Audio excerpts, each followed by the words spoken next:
ጤና ይስጥልኝ ተመልካቾቻችን እንዴት ናችሁ? ይህ ከዋሽንግተን ዲሲ የሚተላለፍላችሁ ሳምንታዊ የመጽሐፍ ቅዱስ ፕሮግራማችን ነው። ሁል ጊዜ ከኛ ጋር ሆናችሁ ይህንን ቃል ስለምታጠኑ እጅግ አድርጎ ደስ ይለናል። ዛሬም እንደተለመደው ሳምንታዊውን የመጽሐፍ ቅዱስ ጥናት እንቀጥላለን። ያለፈው ሳምንት 5ኛውን ትምህርት አጥንተን ነበር። ዛሬ ደግሞ 6ኛውን ነው የምናጠነው። ሁለት ሆነን ብቻ ነው የቀረብነው። ወንድማችን ወረታው ብርሃኑና እኔ ሆነን የቀረብነው። አንድ ወንድማችን ይመጣል ብለን ነበረ፣ ግን አልተሳካለትም፣ አልሆነለትም። ስለዚህ ሁለታችን አብረን ከእናንተ ጋር እናጠናለን። እንደዛም እግዚአብሔር እናመሰግናለን። የኢያሱን መጽሐፍ መጀመራችንን ታውቃላችሁ እና በዚህ በኢያሱ መጽሐፍ ውስጥ በ5 ሳምንታት ብዙ እንደተማራችሁ፣ እኛ እንደተማርነው እንደተባረክንበት እናንተም እንደተባረካችሁ ተስፋ እናደርጋለን። እና ባለፈው ሳምንት እንግዲህ 5ኛውን ስናጠና የኢያሪኮ ከተማ እንዴት እንደተያያዘች አይተናል እና ከዛ የሚቀጥለውን ታሪክ ነው ዛሬ የምናጠናው። የእግዚአብሔር መንፈስ ከመካከላችን ሆኖ እኛንም ያጠናነው እንዲረዳን እናንተንም ደግሞ እንደዚሁ ለማስተዋል እንድትችሉ እንዲረዳችሁ እግዚአብሔር እንዲረዳን እንጸልያለን። ወንድሜ ወሬ ጸሎት ያደርግልናል። እሺ እንጸልይ።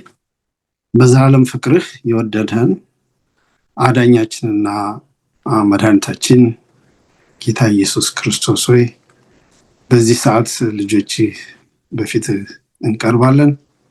ይህንን ዘላለማዊ እውነት ለማቅረብ በምንዘጋጅበት ጊዜ መንፈስ ቅዱስ ሆይ ከመካከላችን ጋር አሁን አንተ ዘወትር ይህንን ፕሮግራም ከመጀመሪያው እስከ መጨረሻው እንደምትመራ ዛሬም በመካከላችን ተገኝተህ ጅማሬውንም ፍጻሜውንም አንተ ትቆጣጠር ዘንድ እንጠይቅሃለን። አባት ሆይ በዚህ ትምህርት የሚባረኩ ብዙዎች እግዚአብሔር አባት ሆይ ሊኖሩ ይችላሉ። ኃላፊነቱን አደራውን ላንተ አሳልፈን እንሰጣለን። የምንናገረው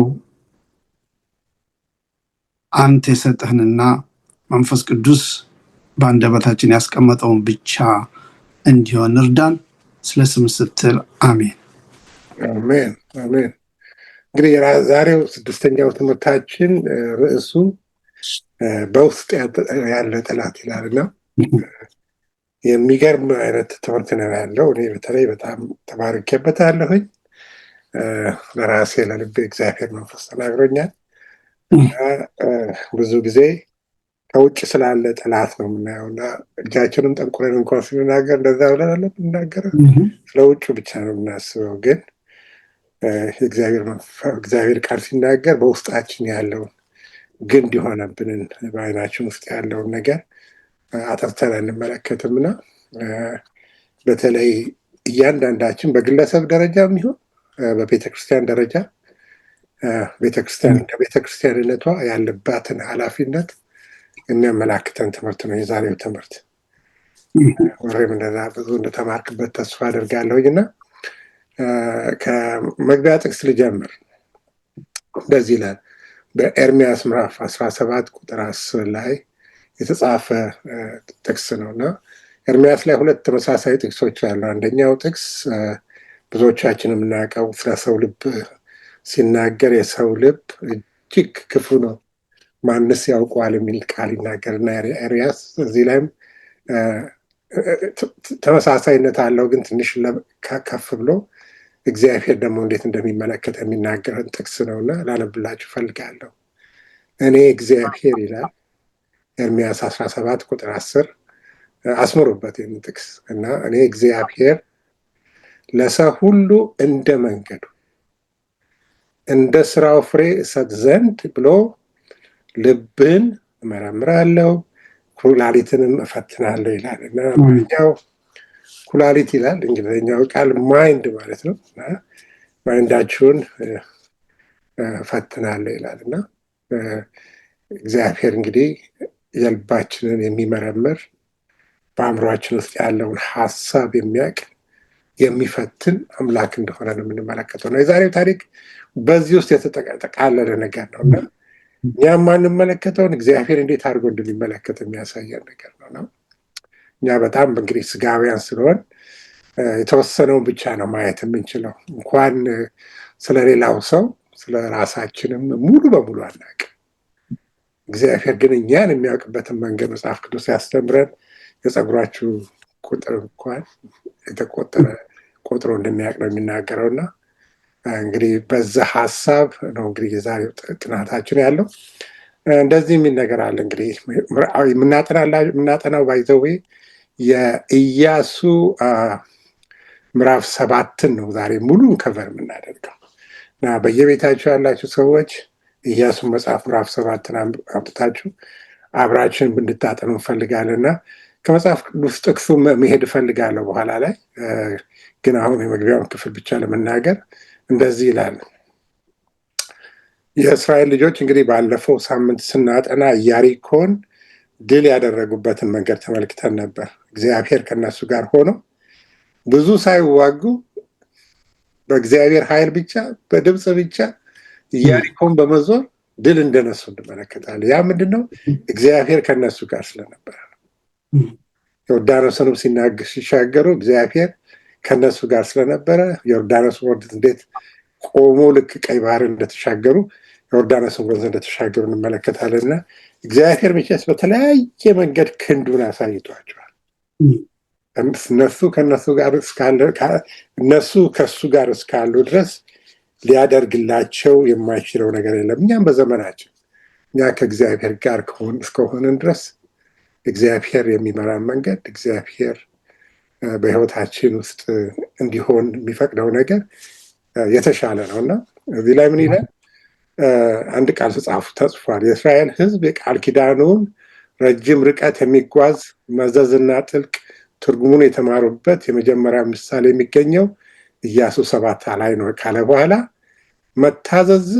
መታዘዝ ድልን ቢያረጋግጥም አለመታዘዝ ደግሞ ሽንፈትን አስከትሏል ይላል እና በዚህ ምዕራፍ ውስጥ የምንመለከተው ምንድን ነው? የእግዚአብሔር ሰዎች እስራኤል በግለሰብም በማህበረሰብም ደረጃ ባለመታዘዛቸው ምክንያት የመጣባቸው መዘዝ ነው የምንመለከተው እና ቀጥሎ ያለው ቃል በተለይ በጣም ነው የነካኝ። የእስራኤል ወታደራዊ ስኬት ይላል። እንግዲህ ስኬታቸው የተመሰረተው አንደኛ በቁጥራቸው አይደለም ይላል። ሁለተኛ ደግሞ በውጊያ ስልታቸው ወይም በብልሃታቸው ሳይሆን ይልና መለኮታዊ ተዋጊ ከነሱ ጋር በመኖሩ ብቻ ነበር ይላል እና አንዳንድ ጊዜ ይሄ ነገር በጣም የሚገርም ነገር ነውና እኔ እንደዚሁ ዝም ብዬ ሳስበው እንዳው በሀገርም ደረጃ በኒውስም በተለያዩ ዜናዎች በምን የምንሰማው ሰዎች የሚናገሩ ፖለቲሽያኖች የሚናገሩት ይሄ ብቃት አለኝ ይህን አደርጋለሁ በስጋ የመቆም ጉዳይ ማንም ስለ ሀገራችን እንኳን ስንናገር ማንም ሀገራችንን ቢነካ እኛ ኢትዮጵያውያኖች በዘመን የታወቅን አድዋ ላይ ድል ያደረግን አለቅም የሚል ነገር ስንናገር የምንናገረው እግዚአብሔር ስለደረዳን ስላደረገልን ነገር ነው ወይስ እንደ ሰውነታችን ወኔያችን ምናችን አሸነፈ ነው የምንለው? እና ይህንን ጥያቄዎች ልንጠይቅ ይገባናል። ምክንያቱም አንዳንድ ጊዜ ራሳችንን የምናታለልበት መንገድ ስላለ ብዬ ነው እና ፖለቲካ ውስጥ መግባት አልፈልግም፣ ግን የእስራኤል ልጆችም የዛ አይነት ነገር ነበራቸው እና እንግዲህ ቀጥታ ወደ ክፍሉ እንድንገባ ፈልጋለሁኝ እና ወደ ኢያሱ ምዕራፍ 7 ላይ ስንሄድ ከ1 እስከ 13 ያለውን ክፍል ላንበበው መሰለኝ። ከቻልኩኝ ላነበው ፈልጋለሁኝ። ኢያሱ ምዕራፍ 7 ላይ ያለውን እንደዚህ ይላል። ከቁጥር 1 ጀምሬ ላንበበው እስከ 13 እና ያብራራሁት ለመሄድ ፈልጋለሁ። እንግዲህ የእስራኤል ልጆች ግን እርም በሆነው ነገር እንዳው ደስ የሚል አነጋገር፣ በጣም የሚገርም አነጋገር። የመጀመሪያውን ቁጥር ስታነቡ ለአንባቢው ነው የተጻፈው፣ ለእኛ ነው የተጻፈው እና የእስራኤል ልጆች ግን እርም በሆነው ነገር በደሉ ይልና ከይሁዳ ነገድ የሆነ አካን እርሱም የከርሚ ልጅ የዘንበሪ ልጅ የዛራ ልጅ እርም ከሆነው ነገር ወሰደ፣ የእግዚአብሔርም ቁጣ በእስራኤል ልጆች ላይ ነደደ ይላል እና ይሄንን ነገር አካን ያደረገውን ያውቃል። ግን የእስራኤል ልጆች ደግሞ ብዙዎቹ ላያውቁ ይችላሉ። ኢያሱም የሆነውን ነገር አያውቅም ነበር እንግዲህ እና ይሄ የሆነው ምንድን ነው? ኢያሪኮን ባለፈው ጊዜ ስናጠና ትዝ ይላችሁ እንደሆነ ለመዋጋት ከመግባታቸው በፊት እግዚአብሔር የነገራቸው ግልጽ የሆነ መመሪያ ነበር። አንደኛ ምንድን ነው ያለው? የነገራቸው እችን ከተማ በምትይዙበት ጊዜ ከወርቁ፣ ከብሩ፣ ከብረት ነገሮች የሆኑትን ነገሮች በሙሉ ለእግዚአብሔር ቤተ መቅደስ ከምርኮ አምጡ፣ የቀረውን ነገር ግን ህዝቡንም ቢሆን አንድም ሰው ሳይቀር እቃዎቹንም ቢሆን ምኑንም በሙሉ አቃጥሎ ለምን እርም ነው ብሏቸው ነበር። ግን አካን እዚህ ጋር እንደምንመለከተው እንደተጻፈልን እግዚአብሔር ህዝብ ላይ ቁጣ የሚያስናና ነገር እርም የሆነውን ነገር እንደወሰደ ነው የምንመለከተው እና ከዛ ምዕራፍ 2 ቁጥር ላይ ምን ይላል? ኢያሱም ከቤቴል በምስራቅ በኩል በቤትኤል አጠገብ ወዳለችው ወደ ጋይን ሰዎች አንዳንድ ጊዜ ኤይ ይለዋል በእንግሊዝኛ ከኢያሪኮ ልኮ ውጡ ምድሪቱንም ሰልሉ ብሎ ተናገራቸው። ከዛ ኢያሱ ሰላዮች ይልካል፣ ሰላዮቹም ይሄዳሉ፣ ኤንን ይሰልላሉ፣ ከዛ ተመልሰው ይመጣሉ። ቁጥር 3 ላይ እና ከመጡ በኋላ ግን የሚነግሩት ነገር በጣም የሚገርመኝ ነው። የነገሩት ነገር ምንድን ነው? እቺ ከተማ ብዙ ህዝብ የለባትም፣ በጣም ጥቂት ሰዎች ናቸው የሚኖሩባት ያሉት ሰዎች። ስለዚህ ግፋ ቢል ነው ቢያንስ 2000 ሰዎች ይላል።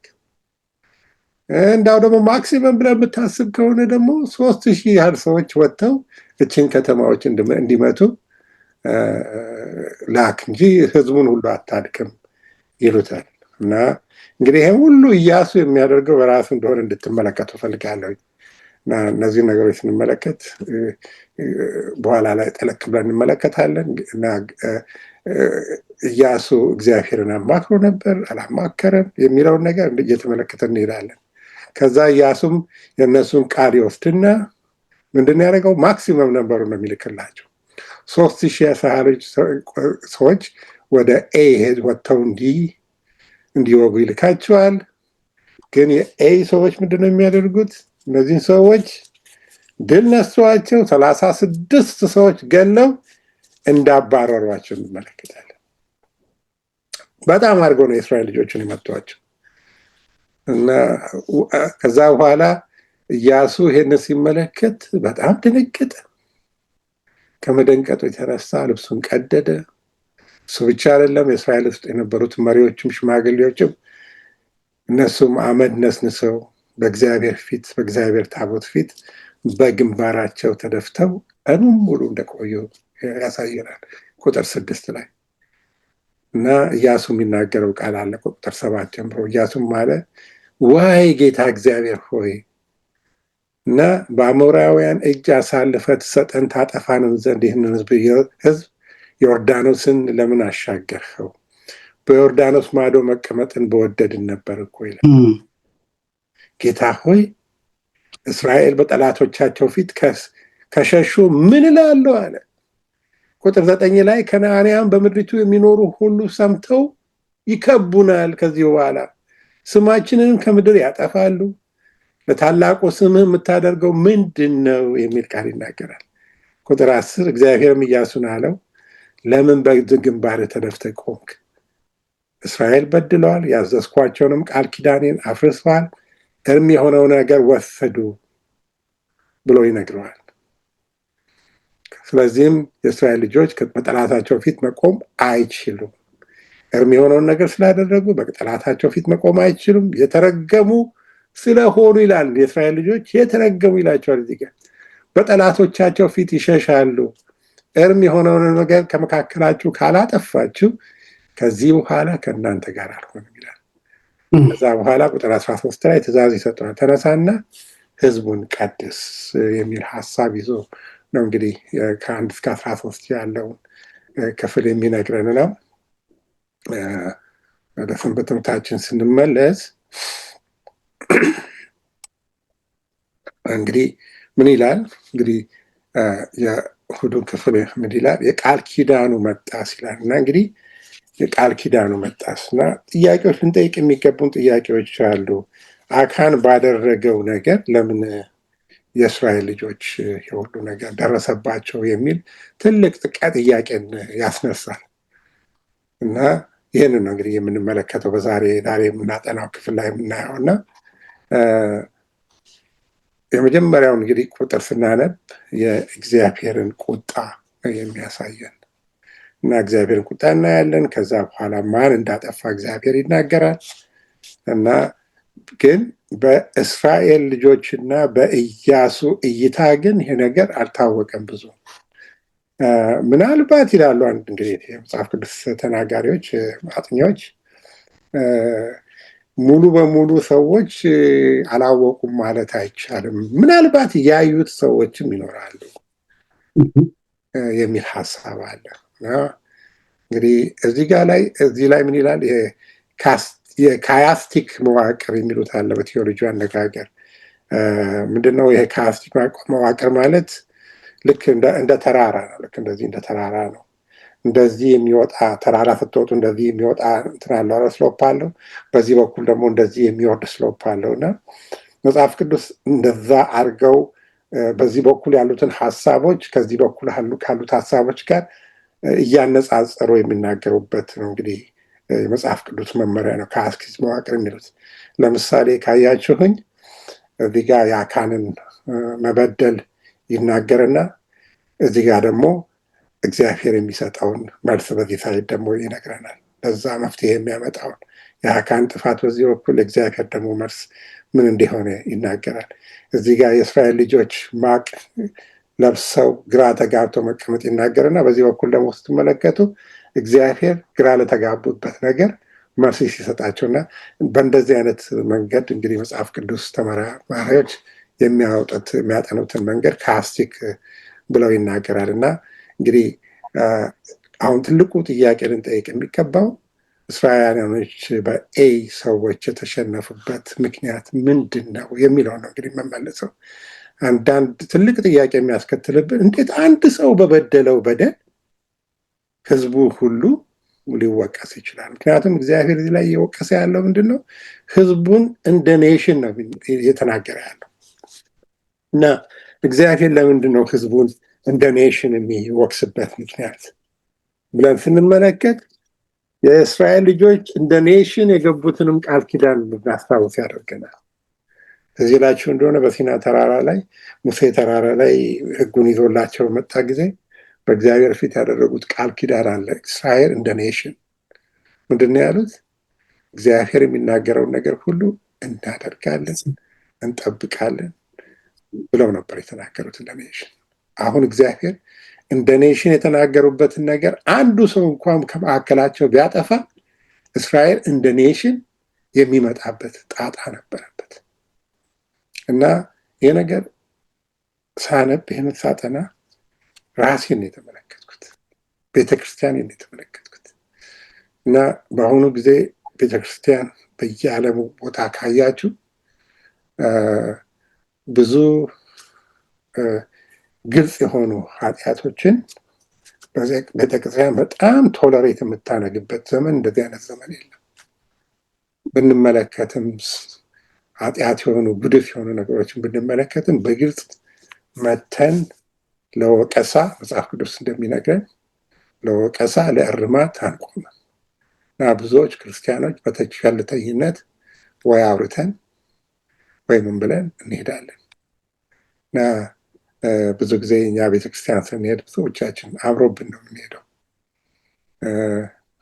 ያለን ጥሩ ልብስ ብለን የምናስባቸው ለባብሰን ስንሄድ ሰዎች ሁሉ እንዴት የሚያምሩ የእግዚአብሔር ሰዎች ብለው ያስቡናል። ግን በውስጣችን ያለውን ጉድፍ አያውቁት፣ የሚታይ አይደለም እና እኛም በራሳችን ህይወት ውስጥ ያለን የምናደርገው ነገር ለቤተ ክርስቲያን እድገት ምን አይነት እንቅፋት እንደሚሆን፣ ለቤተሰቦቻችን ህልውና ምን አይነት እንቅፋት እንደሚሆን ያንን ነገር ሁሉ እንዳስብ ነው ያደረገኝ ይሄኛው ትምህርትና የአካን ጥፋት 36 ሰዎች እንዲሞቱ አድርጓል። የአካን ጥፋት የእስራኤል ህዝብ እንዲሰደብ አድርጓል፣ እንዲሸነፍ አድርጓል እና ግራ እንዲጋቡ እንደገና ደግሞ ማቅ ለብሰው ምን ሆንን ብለው እስኪጸልዩ እንዳደረጋቸው እንመለከታለን። አንደኛው እሱ ነው።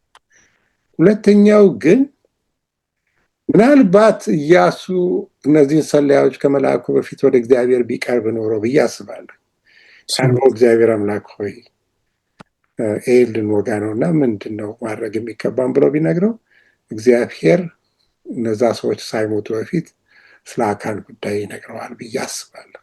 ኢያሱ እናላደርግም። ይህንን ሳያደርግ እንግዲህ በራስ መተማመን የተነሳ የራሱን የሚሊተሪ መዋቅር ብቻ ተመልክቶ ባደረገው ነገር ጥፋት እንደመጣ ነው የምንመለከተው እና እንግዲህ በዚህ ሀሳብ ላይ ነው የእሑዱ ክፍል የሚናገረው። ወደ ሰኞ ክፍል እንሄድና እንግዲህ የዛሬው ጥናታችን በጣም አድርጎ የተያያዘ ነው። አይተው እንደሆነና ወረንተንም ሀሳቦች እንዳልወስድብን ቀጥታ ወደ ሰኞ ክፍል ስንሄድ ከሰኞ ክፍል እንግዲህ ስለ አካን ኃጢአት ነው የሚናገረው እና በዛ ውስጥ እግዚአብሔር ስላስተማረ ነገር ሀሳብን እንድትሰጥ ጊዜውን እንሰጥሃለሁ። እሺ ወንድም ዮናታን እግዚአብሔር ይባርክ። በደንብ አድርገህ ነው ያቀረብኩ መግቢያውንም የእሑድን ትምህርት አንተ እንዳልኸው ይሄ ትምህርት ብዙ እንዳስብ ብዙ ቆም ብዬ እንዳስብ ራሴንም እንድመረምር ያደረገኝ ትምህርት ነው። ስለ አካን ችግር ወይም በስሙ እንጥራው ስለ አካን ኃጢአት መናገር ቀላል። እኔ ግን አካን የሚያደርገውን አካን ያደረገው ምንድን ነው?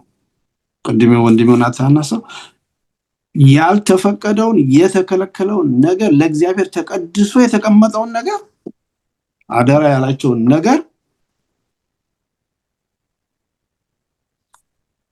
ተላለፈ። ማድረግ የማይገባውን አታድርግ፣ ክልክል ነው፣ የእግዚአብሔር ነው ብሎ አስቀድሞ እግዚአብሔር የተናገረውን በጉጉት እንደ ሔዋን በኋላ እንመጣበታለን እንደ ሐናና ሰጲራ እንደ ሳኦል በመጎምጀት ኃጢአት ወደቀ። የራሴንም ህይወት በመለከትበት ጊዜ ከዚህ ብዙ ርቄ እንዳልሄዱ ያዋለሁ እና ሰንበት ትምህርቱ ይሄንን እንድንገነዘብ ይፈልጋል። ቅድም ወንድም ዮናታን እንዳለው ችግር የተፈጠረው ኢያሪኮን ለመያዝ በሚያደርጉት ውጊያ ነበር። እንዲያውም 7:6-27 ሄደን ስናነብ እግዚአብሔርም ከኢያሱ ጋር ነበር ይላል። ዝናውም በምድር ሁሉ ላይ ወጣ። የኢያሱ ችግር ምንድነው በዚህ ላይ ብለን ብናይ ኦኬ ወንድም ዮናታን እንዳለው ኢያሱ እግዚአብሔርን ለእያንዳንዱ ለሚወስደው እርምጃ እግዚአብሔርን ማማከር ነበረበት። ኢያሪኮን ለመያዝ በተዘጋጀበት ጊዜ ለመውረር በተዘጋጀበት ጊዜ እግዚአብሔርን ስንት ጊዜ ነው ያማከረው? እግዚአብሔርን በመጠየቁ ምክንያት እኮ እግዚአብሔር የእግዚአብሔር ሰራዊት አለቃን ሚካኤልን ልኮለታል። ተወደደም ተጠላም በኢያሪኮ የነበረው ውጊያም በዚህ በአካይ የሚሆነው ውጊያ ሌላ ዳይሜንሽን አለው፣ ስፒሪቹዋል ዳይሜንሽን አለው። ከመጋረጃው ጀርባ የሚካሄድ ውጊያ አለ። ያን ውጊያ ድል ለማድረግ የእግዚአብሔር ኃይል አስፈላጊ ነው። ነገር ግን ኢያሱ ለምን በኢያሪኮ ያ ኃይል እንዳስፈልገው ተረድቶ የጠየቀውን በዚህ ግን አልጠየቀም። በሰላዮቹ ብቻ ነው የተማመነው። ሰላዮቹን ላከ። ሰላዮቹ መጡና ሚስ ኢንፎርሜሽን ጠላትን ዝቅ አድርጎ መመልከት ነው። ለመውደቅ ምክንያት እንደዚህ አይነት ነው። በመንፈሳዊ ህይወታችን ቢሆን ጠላት ዲያብሎስን ዝቅ አድርገን አንየው እና እንግዲህ ችግሩ የሆነው ከዚህ ጦርነት በፊት ነው። ወንድም ዮናታን እንዳለው ችግሩ የሆነው ኢያሪኮ ውስጥ ነው። በድል ሰክረው እግዚአብሔር እንኳን ቆም ብሎ ሳይጠይቁ በቀጥታ ወደ ጦርነት ገቡ። ምናልባት ወንድም ዮናታን እንዳለው እግዚአብሔርን ቆም ብለው አመስግነው ስለሰጣቸው ድል መስዋዕት አቅርበው ወደዛ ልንሄድ ነው እርዳን በዚህም ብለው ቢቀርቡ ኑሮ ምናልባትም አይደለም እርግጠኛ ነኝ ይሄ ችግር አይፈጠርም ነበር። እና ይሄ ችግር ተፈጠረ። አላስፈላጊ መስዋዕትነት አስከፈለ። ወንድም ዮናታን ኢያሱ ምዕራፍ 7 ከቁጥር 1 እስከ 11 ያለውን አንብቦታል። እኔ ደግሞ እስከ 14 እኔ ደግሞ እስከ 15 ከ16 እስከ 19 ያለውን ማንበብ ፈልጋለሁ። ምክንያቱም የእሑዱ ትምህርት የሰኞ ትምህርት በዛ ላይ የሚያጠነጥን ስለሆነ 16 እስከ 19 ኢያሱ ምዕራፍ 7 ቅድም በነገራችን ላይ ቅድም ዮናታን መግቢያው ላይ ምን ብሎ ነበር? የዛሬው ጥናት ፎከስ የሚያደርገው በምዕራፍ 7 ላይ ነው። ምዕራፍ 8ን ይነካል።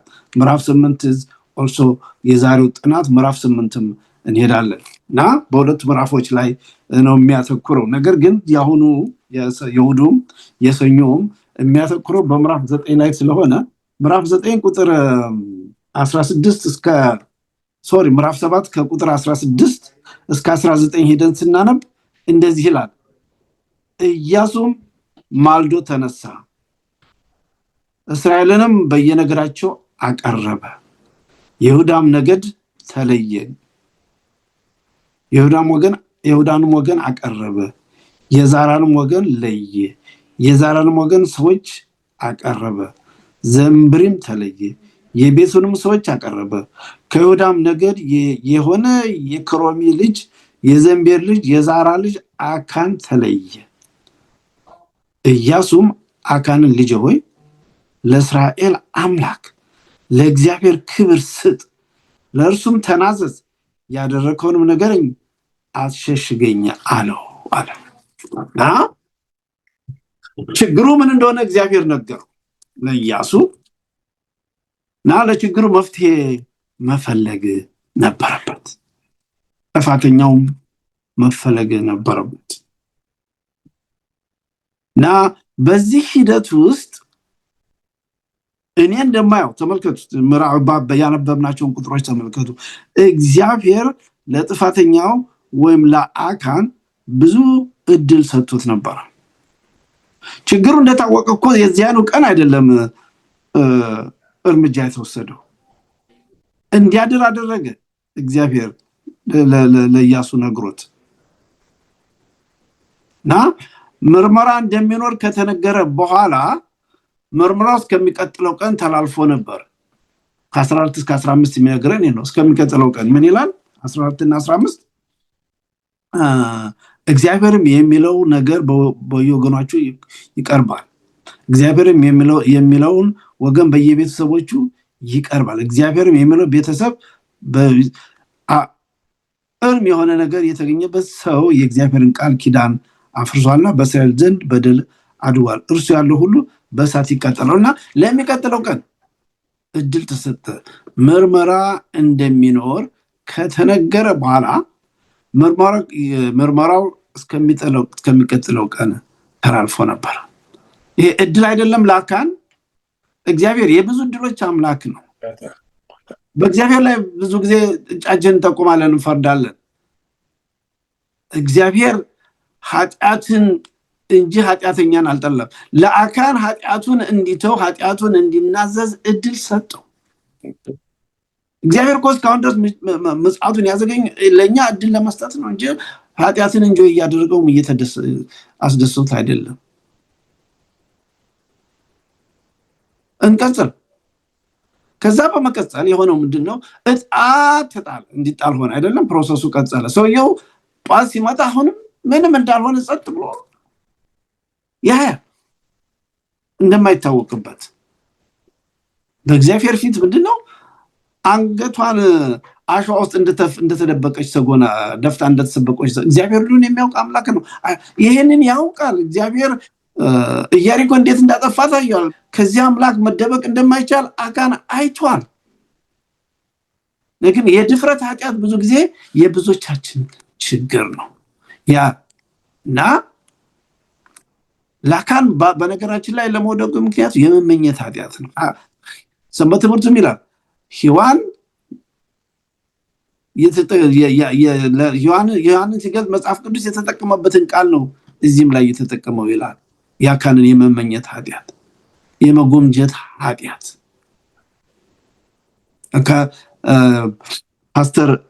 ፓስተር ጃክሰን ኮራ በሰባት ይከፍላቸዋል የተለያዩ የኃጢአትን ሁኔታዎች ማናፊስት የሚደረግበትን የሚገለጽበትን። ብዙ ጊዜ ላለመውሰድ ወደ አካን ታሪክ እንምጣ፣ ምክንያቱም እሱ ነው ዋናው ነጥብ። እና ተጀመረ ዕጣ ሲነሳ በይሁዳ ላይ ሲወድ አካን ከይሁዳ ዘር ነው አይደለም እንዴ ብሎ ሰው አይደነግጥም እንዴ? ኢያሱ ማነው? ኢያሱ 7:17 የመጀመሪያውን ክፍል ሄደን ስናነብ በይሁዳ ላይ እንደወደቀ ማነው ቁጥር 16 ይናገራል። ከዛ በመቀጠል ቁጥር 17 የመጀመሪያውን ክፍል ስንሄድ የዛሬንም ወገን ለየ።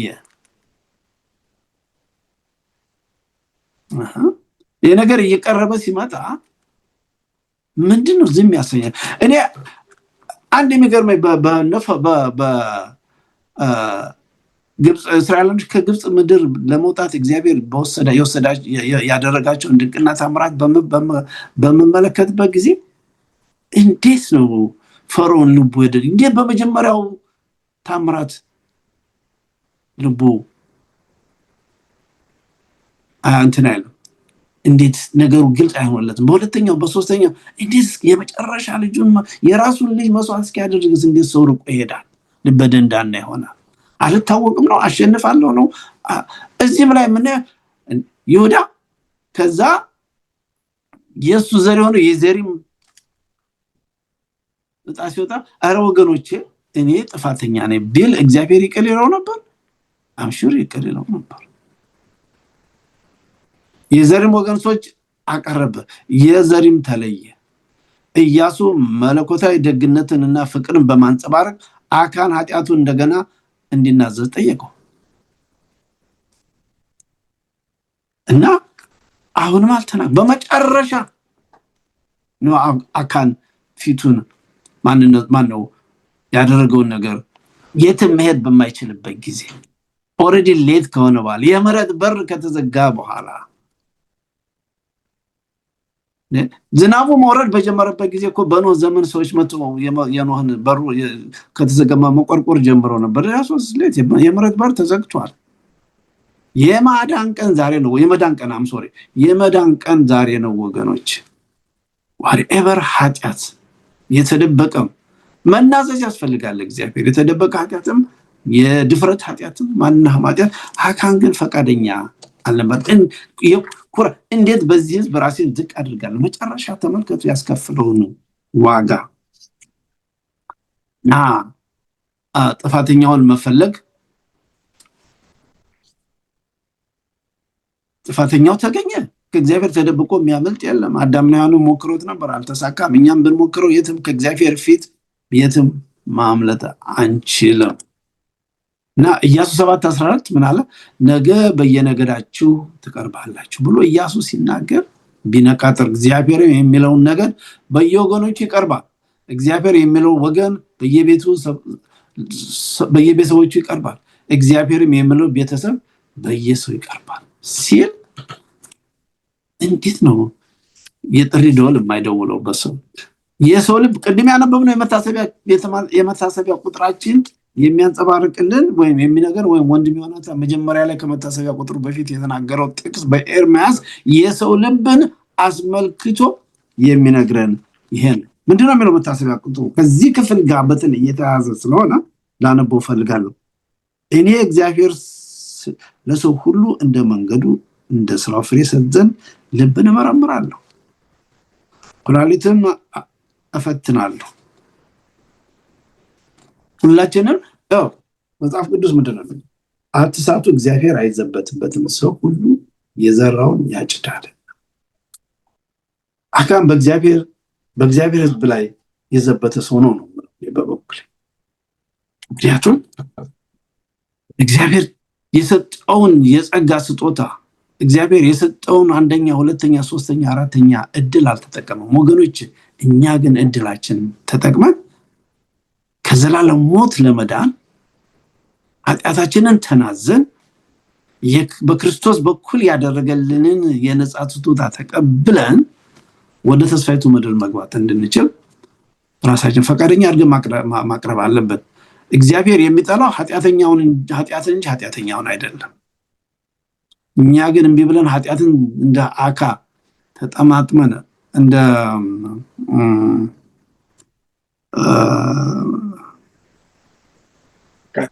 አካን ኃጢአትን ተጠማጥመን እምቢ ካልን ኃጢአታችን መጨረሻ እኛን ይዞን ይጠፋል። ከዚያ እግዚአብሔር ጠብቀን። አመስግናለሁ ወንድሜ ናታን፣ ብዙ ጊዜ ወሰዱ። አይ ነው አልፈርክም። አክቹዋሊ በጣም ኢንጆይ ያደረኩት ነበረና እንግዲህ ተመልካቾቻችን እንዲያውቁ የምንፈልገው በዚህ ውስጥ ለእግዚአብሔር ጸጋ ስለምናወራ እግዚአብሔር የሰጠውን የጸጋ ዘመን ነው እንግዲህ የሚያሳየን። ራሱ በራሱ ወጥቶ ኮንፌስ ቢያደርግ ኖሮ ምን ይሆን ነበረ ውጤቱ አላውቅም። ግን አትሊስት እግዚአብሔር አካን እንደሆነ እያወቀ አካን የበደለው እና አካን ብሎ በቀጥታ መናገር ይችል ነበር። ግን ያንን ማድረግ አልፈለገም። ለኢያሱ የነገረውን በፕሮሰስ እንዲያደርግ ነው የነገረውና ለይተው እንዲያውቁ በመዋቀር ሲሄዱ ያ ሁሉ እንግዲህ ፕሮሰስ ሲደረግ ራሱ እንግዲህ ረጅም ጊዜ ይፈጅ ይሆናል እና በዛ ጊዜ ሁሉ ግታት ነው አካን ራሱን ወጥቶ እውነተኛ ከልብ የሆነ መናዘዝ አላደረገም። እና ያ ነገር እንግዲህ ብዙ ጊዜ አለ እንደዚህ አይነት ነገር በህይወታችን ውስጥ ደጋግመን በቃ ህይወት ብለን የያዝነውና የምናደርገው ነገር እንዳው አልተነቃብን ድረስ ወይ እንደ እግዚአብሔር ሳምሃው ኃጢአታችንን በገሃድ እስካላወጣው ድረስ እንቆያለን። ልክ ሲወጣ ላይም ቆመን በተለያዩም ቦታ ቆመን በሰውን ፊት ቆመን ስማችንን መልሰን ለማደስ ብቻ እንናገራለን። እና አንድ መጽሐፍ ሳነብ ምን ይላል መሰላችሁ? እንደዛ አይነት ኮንፌሽን ኃጢአታችን ግልጽ ከወጣ በኋላ የምናደርገው ኮንፌሽን ሁለት ኢፌክት ያመጣል ይላል። አንደኛው ኢፌክት ምናልባት የኃጢአቱ ብዛት ታውቆን ያደረግነው በደል ታውቆን እውነተኛ ንስሐ በዛ ሰዓት ገብተን ከዛ በኋላ የምንኖረው ኑሮ ድሮ የበለጠ የተቀየረና ፍሬያማ ለሌሎችም ተምሳሌት የሚሆን ኑሮ እኖራለን። ካለበለዚያ ደግሞ ይሄ ሰብትር የምንለው የለም አይነት ነገር ሳይሆን ከዛ የበለጠ ኃጢአት እያደረግን ለወደፊቱ ምንድነው ኃጢአቴ ገሃድ እንዳይወጣብኝ የሚቻለኝን ያህል ጥንቃቄ አደርጋለሁ ብለን የባሰ ኑሮ ውስጥ እኖራለን የሚል ነገር አነበብኩኝ እና በጣም የገረመኝ። እና እንግዲህ ይሄ የሰው ኔቸር ነው እና ምን አይነት ሰዎች ነው ልባችን ምን አይነት ሰዎች ነው የሚለውን ጥያቄ ነው የሚያመጣብን። እና አካን እንግዲህ ያደረገውን ነገር እንዳረሳ አንደኛ ልክ ወሬ ከተመኘ በኋላ ሰረቀ ይላል መጽሐፍ ቅዱሳችን። ምንድነው የሰረቀ የሚባለው?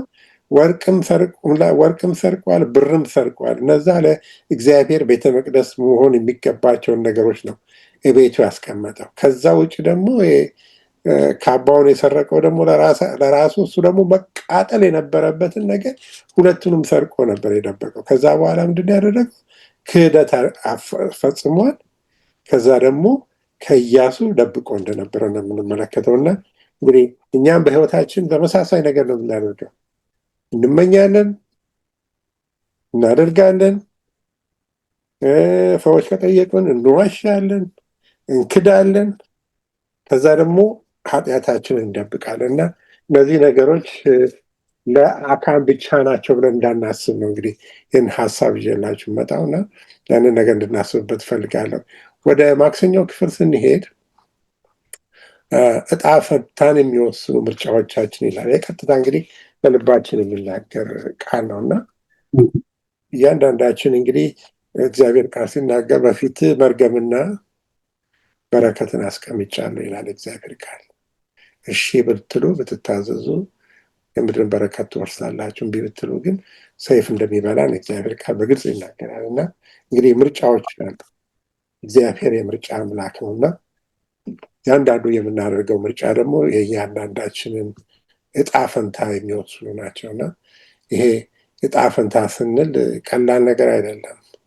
ዘላለምን ከኛ ህይወት ከምንኖረው ህይወት ጋር ስናነጻጽረው መጽሐፍ ቅዱስ እንደሚነግረን እድሜያችን ከ100 ዓመት ከደረስንም ትልቅ ነገር ነው እና ያንን በዘላለም እና እግዚአብሔር ለእኛ ከሚያስበው እና እኛ ለራሳችን ከምንፈልገው ጋር ሁለቱን እንግዲህ እንድናያይዝ ነው የሚነግረን እና ኢያሱ እዚህ ጋር ይነግሯል። ኢያሱ አካንን ኃጢአቱ ከተነገረው በኋላ አካን ኃጢአቱ ከወደቀበት በኋላ አካንን እንዴት ነበር አፕሮች ያደረገው ይነግራል እና በጣም ነው የገረመኝ።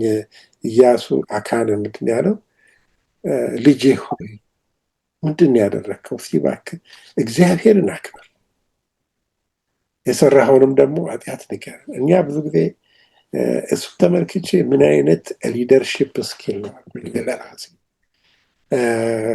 ብዙ ጊዜ ሰዎች ኃጢአታቸው ሲወጡ ኃጢአተኝነታቸው ሲወጣ ወይም በበደለኝነታቸው ሲወጣ እንዴት ነው እኛ አፕሮች የምናደርጋቸው? እንዴት ነው የምናነጋግራቸው? እንዴት ነው ትሬት የምናደርጋቸው? ኃጢአተኛ መሆኑ ያ ሁሉ መከራ እንዳመጣ እንኳን እያወቀ ኢያሱ የቀረበበት አቀራረብ ጉዴታ በጣም ይነግረኛል በጣም እና እንደዛ ብሎ ነገረው። አካንም ደግሞ በዛ መሰረት ኃጢአቱን ሲናገር እንመለከታለን እና እዚህ ላይ እንደዚህ ይላል። እንደ አለመታደል ሆኖ በመጽሐፍ ቅዱስ ውስጥ አካን የእውነተኛ ንስሐ ምልክት እንዳሳየ አልተጻፈም። መጨረሻው ድረስ ተደብቆ እንዲቆይ ተስፋ አድርጎ ነበር ይላል እና የእሱ የክህደት ዝንባሌ እንደ ሙሴ ሕግ ስርየት እንደሌለው ከፍተኛ ወንጀለኛ ለመቆጠር ብቁ አድርጎታል ይላል እና እዚህ ዘኍልቍ ምዕራፍ 15 ላይ በግልጽ የተጻፈ ነገር አለ። አካንም የሚያውቀው ከ27 እስከ 31 ላይ እና አንድ ሰው በስህተት ኃጢአት ከሰራ እንዳውም እዛ ላይ ሕጉ ምንድን ነው የሚለው? አንድ ሰው ከመካከላቸው ኃጢአት ቢሰራ ይላል እና ከእስራኤልም ማህበር ሊሆን ይችላል፣ ከእናንተም ጋር ካሉ መጻተኞች ሊሆን ይችላል። ሕጉ ለሁሉም እኩል ነው እና ከመካከላችሁ ኃጢአት በስህተት ከሰራ ይላል። እኛውን ለምሳሌ በስህተት ሰው ብንገጭ አይነት አድርጋችሁ ወሰዱት እና የተለያየ ነገር ብንሄድ አሁን ሰው መንገድ ላይ ብንገጭ ስቲል ኮንሲኮንሱን እንከፍላለን። በስህተትም አደረግን በምንም አደረግን እና በስህተት ኃጢአት ቢሰራ አንዳንድ ጊዜ ጥያቄ ሊያመጣ ይችላል። ኃጢአት እንዳው በስህተት እናደርጋለን የሚል ጥያቄ ሊያመጣ ይችላል እና ግን አንድ ሰው በስህተት ኃጢአት ቢያደርግ ምን ያደርግ ይላል? እስቲል ላደረገው ኃጢአት መስዋዕት መክፈል አለበት ይላል። ካህኑ መስዋዕት ያደርግለት ይላል። ነገር ግን ይላል በትዕቢት ያደረገ ከሆነ ይላል እያወቀ ኮንስኮንስንም እያወቀ ሕጉንም እያወቀ በትዕቢት የሚያደርገውን ግን ከመካከላችሁ አጥፉት፣ አስወግዱት ነው የሚለው። ይሙት ነው የሚለው። እንደዛ ነው እንግዲህ የተጻፈው። ያንን ሕግ አካን በደንብ ያውቃል። ስለዚህ አካን ሲያደርግ ሕጉን ስላላወቀ ስለረሳም አይደለም። በጦርነቱ ሰዓት አረም የሆነውን ነገር ሲያደርግ እያወቀ ነበር ያደረገ እና ያንን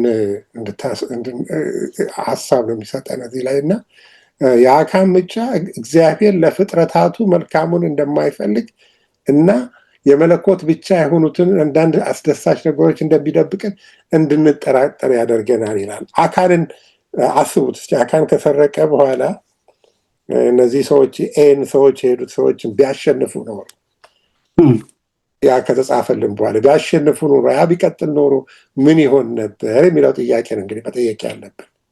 እግዚአብሔር ያንን እርምጃ ባይወስድ ኖሮ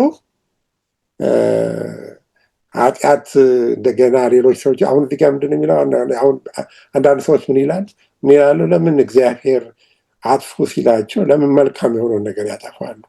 ኦኬ ሰዎቹን አጠፉ፣ ግን ለምን የቀረውን ቫሉብል የሆኑትን ስታፎች እግዚአብሔር ምርኮ እንዲወስዱ አልነገራቸው? ከዚህ በፊት ከሌላ ቦታ ላይ እግዚአብሔር ምርኮ እንዲወስዱ ያደረጋቸው ብዙ ቦታ እናያለን። ግን የእነዚህን ሰዎች ምርኮ እንዲወስዱ አልፈቀደላቸው እና እዚህ ላይ እንደሚናገረው ሀሳብ እግዚአብሔር ለምንድን ነው መልካም የሆኑትን ጥሩ የሆኑትን ነገሮች የሚከለክለን የሚል ሀሳብ ያመጣል የሚል ሰንበት ትምህርታችን ላይ ተጠቅሷል። እና ትልቁ ነገር ልናስተውል የሚገባ ነገር ምንድን ነው? እግዚአብሔር አድርጎ ያለውን ነገር ማድረግ፣ አታድርጉ ያለውን ደግሞ ነገር አለማድረጋችን፣ እግዚአብሔርን መታመናችን፣ እግዚአብሔርን መስማታችን፣ እንደ ቃሉ መኖራችን ላይ ነው ኮንሰንትሬት ልናደርግ የሚገባውና እንደዚህ አይነት ነገሮች ሲመጡ በቀላሉ ወደ እግዚአብሔር ቃል እንድንመለስ ነው የሚረዳ እና ከዚህ ላይ እዚህ ጋር ስለ መጎምጀት ኃጢአት እንድናስብ ከሉቃስ ምዕራፍ 12 ቁጥር 15 ላይ ያለውን ጥቅስ ላንብብና አቆማለሁ። ሰው ላይ ሉቃስ ምዕራፍ 12 ቁጥር 15 ላይ እንደዚህ ይላል፣ የሰው ሕይወት በገንዘቡ ብዛት አይደለምና ተጠንቀቁ፣ ከመጎምጀትም ሁሉ ተጠበቁ አላቸው። በተለይ መጎምጀት የሚባለው ነገር በጣም ከባድ ኃጢአት ነው። ያየነው ሁሉ የሚያምረን ሰዓት ዘመን ውስጥ ነው ያለ ነው። የኛ ምንድነው የእኛን ህይወት ብዙ ጊዜ የቤተሰቦቻችንን ህይወት የአኗኗራችንን ህይወት በሌሎች ሰዎች እንለካለን። ነገሌ እንደዚህ ካላቸው የጎደለብን ይመስለናል። ከየት እንደመጣ እናውቃለን። ብዙዎቻችን ከኢትዮጵያ መተን የኢትዮጵያ ኑሯችንን የምንረሳበት ጊዜ አለ። እዚህ ሀገር ከመጣን በኋላ አንዳንድ ጊዜ ምንድን ነው የሚባለው ወንታችን እና ኒዳችን ይደባለቅብናል። አይተህ እንደሆነ ወርቅ አሁን ሎንግ ታይም ጎ አይ ቲንክ አንተም ከመጣ በኋላ ነው ቴሌፎን በእጃችን የገባው። ያኔ የቴሌፎን ቴክኖሎጂም አልነበረም። አሁን ቴሌፎን ያኔ ሲመጣ ብርቅ ነበር። ሁሉም ሰው ሊኖረው አይችልም። ሁሉም ሰው አፎርድ ማድረግ አይችልም። ምንም የማይመስለን ነበረ። ግን አፍተር እንትን ዋይድ ነው በእጃችንም ገባ። ስለዚህ ካይንድ ኦፍ ኒድ ሆነ። ቴሌፎን የረስቼ ከወጣሁኝ በቃ ትልቅ ነገር ከወዲያ ውስጥ የጎደለ ነገር ይመስል ዓለም በሙሉ የቆመ ነው ይመስለኝ። ስሜት እስኪፈጥርበት ድረስ ነው ነገሮች በህይወታችን ውስጥና የማቴሪያል ነገር መጎምጀት ኃጢአት በጣም አድርገን ልናስብበት የሚገባ እንደሆነ ነው እግዚአብሔር ቃል የሚለን። ስለዚህ የሰው ህይወት በገንዘቡ ብዛት አይደለምና ህይወታችን በገንዘባችን ብዛት አይደለምና ተጠንቀቁ፣ ከመጎምጀትም ሁሉ ተጠበቁ ብሎ የእግዚአብሔር ቃል ይነግረናል። እና እንግዲህ ያንን ሀሳብ እያሰብን ወደ ረቡዕ ክፍል ስንሄድ የተስፋ በር ይላል። ወሬ ላንተ ጊዜ እሰጣለሁ። እሺ የሮቡን ክፍል ከማየታችን በፊት እንዲያው አካን ሆነ የእስራኤል ልጆች ከአንድ ሰው ህይወት ሊማሩት የሚገባ ከፍተኛ የሆነ ትምህርት ነበረ። በሰንበት ትምህርቱ የሚያነሳው የማክሰኞ ያም የረሃብ ህይወት ነበር። ያው እሱን ነካ ላድርገው ብዬ ነው። ምክንያቱም ረሃብ ያደረገችውና የወሰደችው እርምጃና አካን የወሰደው እርምጃ ሁለት የተለያዩ እርምጃዎች ናቸው። እንዲያው ከእግዚአብሔር ህዝብ ጋር የነበረው አካን የሚወስዳቸው እርምጃዎች ከረሃብ እርምጃ በጣም የተለየና መልካም መሆን ነበረበት። ይህቺ ሴትዮ በሰማችሁ ብቻ ባየችው አይደለም፣ በሰማችሁ ምን አደረገች? ሰላዮቹን ተቀብላ ምን አደረገች? ደበቀቻቸው። አካን ምን አደረገ? ልብስ ወርቅና ምናምን ወስዶ ደበቀ ለራሱ። ይህች ሴትዮ ለእስራኤል ሕዝብ ባለውለታ ነች። ኢማጂን ያን ባታደርግ ኖሮ ለእስራኤል በረከት ሆነች አይደለም እንዴ? አካን ግን ለእስራኤል መርገም ነው የሆነው፣ ለቤተሰቡ፣ ለዘሩ፣ ለነገዱ። ከዛም በእስራኤል ሕዝብ ላይ ችግር ፈጠረ። በእምነት ከአሸናፊዎቹ ጋር ተቀላቀለች። በነገራችን ላይ አንዳንድ ሰዎች ምን ይላሉ? ይህንን የአካንን ታሪክ፣ የቆሬን ታሪክ፣ የእስራኤላኖች የተስፋይቱ ምድር መውረስ የተወሰዱትን እርምጃዎች ደጋግመን አስተናቸዋል።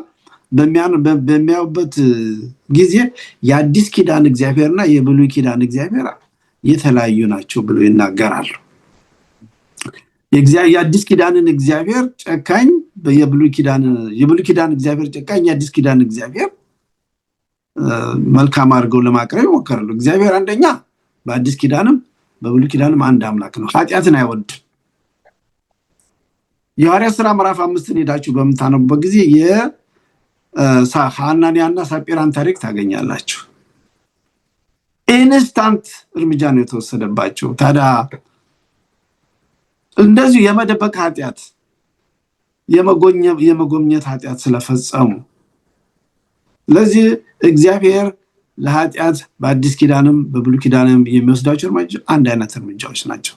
እግዚአብሔርን እንደዚህ አድርጎ መመልከቱ አንዳንድ ሰዎች በተለይም ደግሞ የእግዚአብሔርን ፍቅር እግዚአብሔር ፍቅር ነው የሚለውን የእግዚአብሔርን ባህሪ ፍቅር አይደለም እንዴት እንደዚህ አይነት አምላክ የፍቅር አምላክ ልንለው እንችላለን ለሚለው ተቃውሞ የሚያቀርቡ ሰዎች ይህንን ነገር ያቀርባሉ። የብሉይ ኪዳንን እግዚአብሔር ከአዲስ ኪዳኑ እግዚአብሔር የተለየ አድርግ which is ምንም መጽሐፍ ቅዱሳዊ ሆነ ቴዎሎጂካዊ ድጋፍ የለውም። ነገር ግን የሮቡ ደስ የሚለው ምንድነው? እግዚአብሔር ቅድም እንዳልሁት የሁለተኛ፣ የሶስተኛ፣ የአራተኛ እድል አምላክ ነው። የእስራኤል ጉዳይ በዚያው አልተፈጸመም፣ አላበቃም፣ አልተዘጋም። የዚህ ሂደት እስራኤላኖች በሰሩት ኃጢአት ምክንያት በእርሙ ምክንያት በተፈጠረው ችግር ተናዶ እግዚአብሔር በቃኝ ብሎ አልተዋቸውም። ሌላ ሁለተኛ እድል ሰጣቸው። እግዚአብሔር ኖ እንበል ነው ምናል በኢሳይያስ 1:18 ኖ እንዋቀስ ነው የሚለው እግዚአብሔር ጋር። እኔ ግን ያን ቃል ምለው ነው ኑ እንነጋገር ምክንያቱም እኔ እግዚአብሔር ልወቅስ አልችልም። ወደ እግዚአብሔር በመቀርብበት ጊዜ እግዚአብሔርን ምን አለኝ እግዚአብሔር ልወቅስ? እግዚአብሔር እስከዛ ድረስ ልጁ ነው bring your issue ነው አይደለም? እና እግዚአብሔር ሁለተኛ እድል ለእስራኤል ሲሰጠው እናያለን።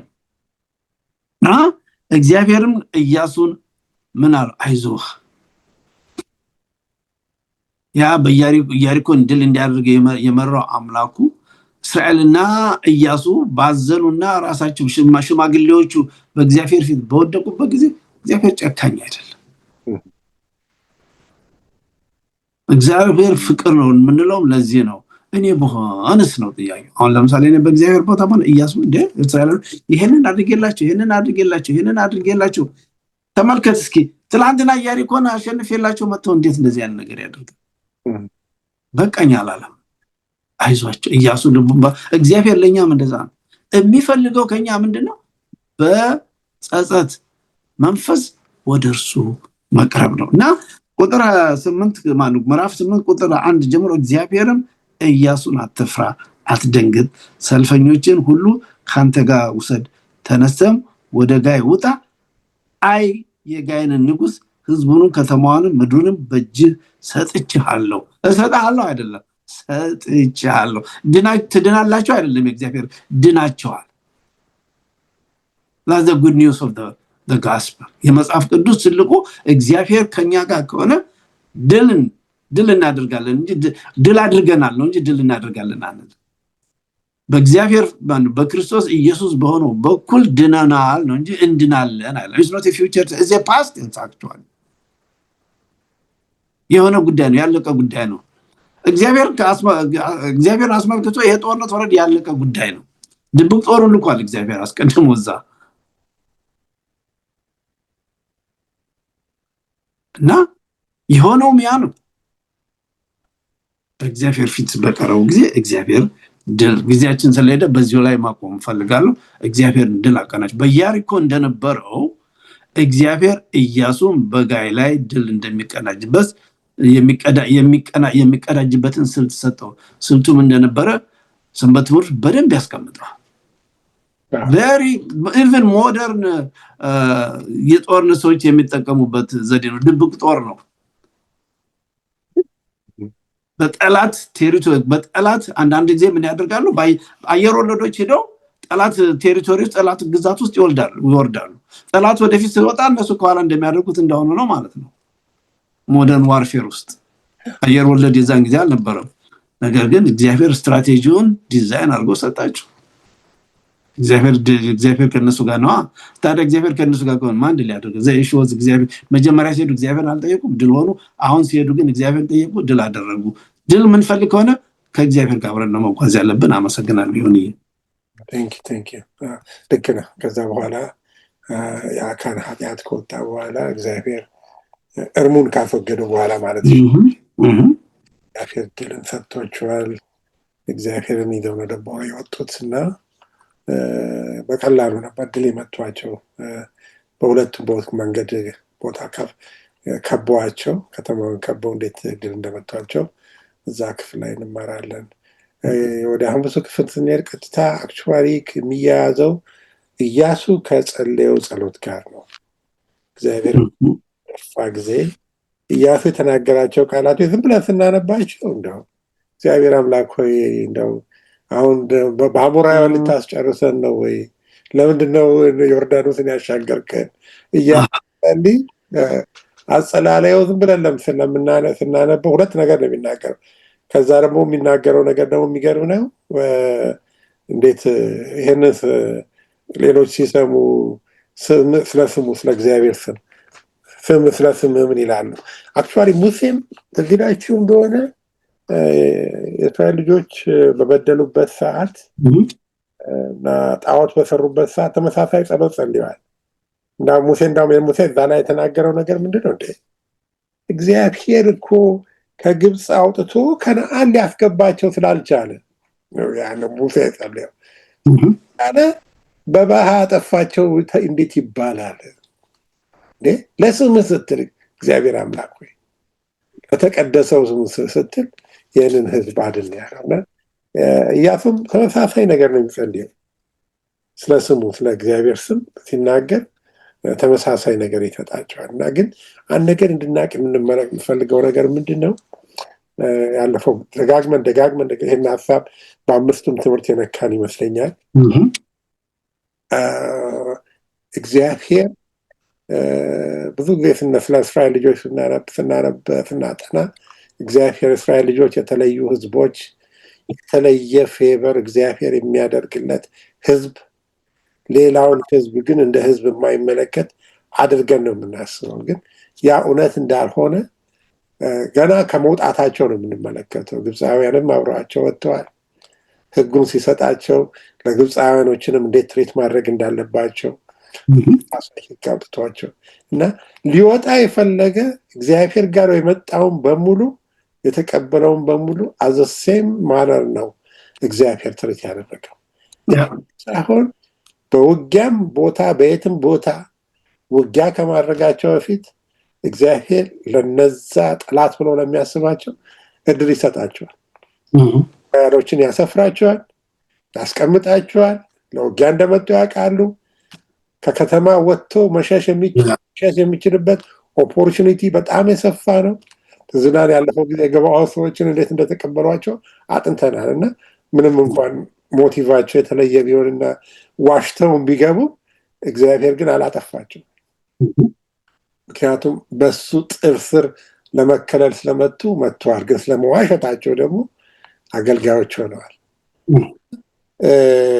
እና በጣም ነው የሚገርመኝ። እዚህም የኢያሪኮም ሰዎች ምንድነው የኤይ ሰዎች ጥፋታቸው በፊት እግዚአብሔር በኢያሪኮ ያስተማራቸው በዮርዳኖስ የሆነውን ያውቃሉ። ኢያሪኮ ደግሞ ከሁሉም የበለጠ ጠንካራ ከተማ ነበረች። እነሱ ላይ ሆነውን ሁሉ ያውቁ ነበር። መጀመሪያም ፈርተው ነበር፣ ልባቸውም ሳይቀልጥ አይቀርም። ነገር ግን በማሸነፋቸው ትዕቢት ስለያዛቸው ከከተማው ሳይወጡ በመጨረሻ ላይ እንደጠፉ ነው የምንመለከተውና እንግዲህ እግዚአብሔር ለሚሰጠን ማስጠንቀቂያዎች፣ እግዚአብሔር ለሚሰጠን እንትኖች በሙሉ እኛም እንደዛው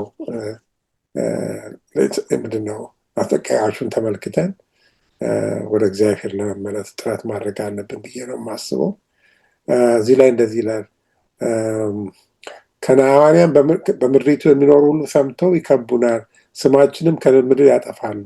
ለታላቁ ስምህ የምታደርገው ምንድን ነው የሚል ሀሳብ ነው እንግዲህ ኢያሱ ያቀረበው እና በዚህ ውስጥ ኢያሱ ይሄ ግሬት ኮንትሮቨርሲ የምንለው እኛ በቤተክርስቲያናችን ውስጥ ያለውን ነገር ያስተዋለ ይመስለኛል። በሰይጣንና በእግዚአብሔር መካከል ያለው የእግዚአብሔር ባህሪ ጥያቄ ላይ መቅረቡ እና የእግዚአብሔር ስምን በሚመለከት ለታላቁ ስምህ ምን ይላሉ የሚል አይነት ሀሳብ ነው እንግዲህ እዚህ ላይ የሚናገረውና እኛም ያን አይነት ማስተዋል እንዲሰጠን እግዚአብሔር እያንዳንዳችን ይረዳል። ወሬ እዛ ላይ የምጨምረው ነገር ካለ? እሺ፣ እግዚአብሔር በደንብ እንትን ብለዋል። ሁለት ነገሮች፣ አንደኛው ኢያሱ ይሄን ያለበት ያው ቅድም እንዳለው በማጉረምረማቸው ምክንያት ነው። ኢያሱ ሆነ የእስራኤል ልጆች ሌላ ምንም ማድረግ አያስፈልጋቸውም። ዞር ብሎ ትናንት እግዚአብሔር ያደረገላቸው ማየቱ ብቻ በቂ። የሚያሳዝነው ግን ከወላጆቻቸው የተማሩት ነገር የለም። አሳዛኝ ትራጂክ ከሆነው የወላጆቻቸው ታሪክ የተማሩት የለም። ወላጆቻቸው ቀይ ባህርን ከፍሎ ድንቅና ታምራት አሻግሮ ያመጣቸውን እግዚአብሔር ብዙም ሳይቆዩ ዘጸአት ምዕራፍ 16 እንደን ስናነብ ምንድነው ያሉት? በስጋው ምንቸት አጠገብ ተቀምጠን እንጀራ ስንበላ ስንጠግብ ሳለን በግብፅ ምድር በእግዚአብሔር እጅ ምነው በሞትን አሏቸው። ይሄ እንደዚህ አይነት ተስፋ የመቁረጥ ወደኋላ ወደ ግብፅ መመልከት የእግዚአብሔርን ሉዓላዊነት የእግዚአብሔርን አምላክነት ሁልጊዜ ጥያቄ ውስጥ ማስገባት በጣም የሚያሳዝን በህይወቴ ውስጥ ደጋግሞ የሚከሰት የኔም ችግር ነው ወገኖች። እግዚአብሔር እንደዛ አይነት አምላክ የገባውን ቃል ኪዳን የሚፈጽም አምላክ ነው። ተወርሳላችሁ ብሏል፣ ወርሰዋል። ታጠፋችኋላችሁ ወይንም ደግሞ እግዚአብሔር እኮ ያንን ህዝብ ከዚያ ቦታ ሊያስወግደው የፈለገው ለእስራኤሎችም ብቻ ብሎ አይደለም። ይሄ ህዝብ በዛ ቦታ ከተቀመጠ በሁኔታው ከቀጸለ ክፋት ወደ መልካምነት ይቀየራል። የክፋት ክፋትነቱ ትርጉም ያጣል፣ ይቀጽላል። ለሰዎች ትምህርት ሊኖር አይችልም። ስለዚህ እግዚአብሔር እስራኤልን ወደዚህ ቦታ ያመጣው ለክብርና ለትልቅነቱ ነው ሳለ እስራኤል አንሶ እየተገኘ እግዚአብሔርን ሲያሳዝን እናያለን። ከዚህ መማር ያለብን ምንድነው? ቅድም ወንድም ዮናታን እንዳለው የእግዚአብሔርን ባህሪ ጥያቄ ውስጥ ማስገባት የለብን። እግዚአብሔር የገባውን ቃል ኪዳን የሚፈጽም አምላክ ነው። በህይወታችን እግዚአብሔርን ማስቀደም አለብን። የምኞት ኃጢአት አደገኛ ኃጢአት ነው። ቅድም እንዳለው ሁልጊዜ እያደገ የሚሄድ ነው። በቃኝን አያውቅም የምኞት ኃጢአት። ስለዚህ ሐዋርያው ጳውሎስ እንዳለው ኑሮዬ ይበቃኛል ማለትን መማር መቻል አለብን። አለበለዚያ አደገኛ ሁኔታ ውስጥ እንገባለን። እና ዋናው ግን የዚህ ሰንበት ትምህርት ዓላማ እግዚአብሔር የሁለተኛ ዕድል አምላክ እንደሆነ ነው። ነገር ግን ያን ለማድረግ ግን ያን ለማግኘት ግን ኃጢአታችን መናዘዝ አለብን ነው። አመሰግናለሁ። ይሁን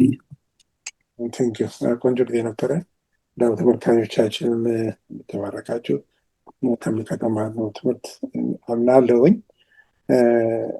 ሶስት ነገሮች እኔ ከእስራኤል ልጆች የምመለከተው ነገር ምንድን ነው? አንደኛው ነገሮችን ጠላቶቻቸውን ሲመለከቱ መጀመሪያ አካባቢ ምንድነው እነዚህን ሰዎች አንችላቸው፣ እግዚአብሔር አምላክ ሆይ ጠፋን፣ ወደ ግብፅ እንመለስ አንተ እንዳልከው ያሉበት ዘመን ነበረ። እግዚአብሔር ድል ሲሰጣቸው ደግሞ እግዚአብሔርን አንፈልግም፣ በራሳችን ደግሞ ኦቨር ኮንፊደንስ የነበሩ ሰዎች አሁን ደግሞ ኦቨር ኮንፊደንስ ይሆናሉ። እግዚአብሔር ግን ከዚህ ውስጥ ሁሉ ሊያስተምራቸው የሚፈልገው ነገር ምንድን ነው? በሁሉ ነገር በውድቀታችንም በማሸነፋችንም በሁሉም ነገር በየቀኑ በእርሱ ላይ እንድንታመን ከእሱ ጋር እንድንሄድ ነው የሚያመላክተው። እንዲሁም በተለይ ያፍና የሽማግሌዎቹን ነገር ካየን መርሱን ያገኙት በእግዚአብሔር ፊት በመደፋታቸው ነው። ቀኑን ሙሉ በእግዚአብሔር ፊት ማቅ ለብሰው በመጸለያቸው ነው እግዚአብሔር መርሱ መጨረሻ ላይ ያሳያቸው ነገሮችን ሁሉ ግልጽ ያደረገላቸውና እኛም እንግዲህ በዚህ ኮንፊውዝድ በሆነ ዓለም ውስጥ ነው የምንመላለሰው ሁላችንም እና እኛም ኮንፊውዝድ እንዳንሆን በእግዚአብሔር ፊት እንድንደፋ መርሱ ያለው እሱ ላይ ስለሆነ ሁሉ ጊዜ ከእሱ ጋር ስለሆነ ኦልዌይስ ኮምፒውተር ላይ የተጻፈች እንትናለች የለጠፍኳት ፕሬ ኦልዌይስ የምትልና ጸለይ እንዳረሳ ብዬ ነው የለጠፍኳት ነው። እኛ ሁል ጊዜ በእግዚአብሔር ፊት መደፋት እንዳረሳ፣ መጸለይ እንዳረሳ። ምክንያቱም በምንም አይነት ነገር ልንታመን አንችልም። ኮንፊደንትም ሆነ አይገባንም። ጻዳማ ምሳሌ ላይ አይደለ ማነው ሰለሞን ሲናገር ወይ እጅግ ሀብታም አታድርገኝ በኋላ በሀብት ምክንያት አንተን እንትን እንዳልን ወይም ደግሞ እጅግ ምንድነው ድሃ አድርገ ደግሞ እንዳላማራ አታድርገኝ ይላል እና እኛም ሁል ጊዜ እግዚአብሔር ላይ እንድንታመን እግዚአብሔር እያንዳንዳችን ይረዳን። ለነበረን ጊዜ እግዚአብሔር እናመሰግናለን። በጸሎት እንደጀመርነ ጸሎት እንጨርሳለን። እንጸልይ። ምሕረት ቸርነቴ በዛልን እግዚአብሔር አባት በኢያሱ ውስጥ እያስተማርከን ስላለው ትምህርት እጅግ አድርገን እናመሰግናለን። በየቀኑ ቃልህን ስለምሰጠን ቃልህ እውነተኛ ነው። አንተ የምትሳሳት አምላክ አይደለም። ግን ቃልህን እንቃለን፣ ቃልህን ቸል እንላለን፣ ኃጢአትን እንቃለን። የኃጢአትን አስከፊነት ጌታ እግዚአብሔር አባት ሆይ ብዙ ጊዜ አናስተውልም። ኃጢአት ገዳይ ነው፣ ሕይወትን አጥፊ ነው። አንተ ግን የዘላለም ሕይወት ነህና አምላክ እግዚአብሔር ሆይ በአንተ ፊት እንድንደፋ አንተን ሁል ጊዜ እንድንጠይቅ ለሰው ቅን የምትመስል መንገድ አለች፣ ፍጻሜያ ግን ሞት ነው።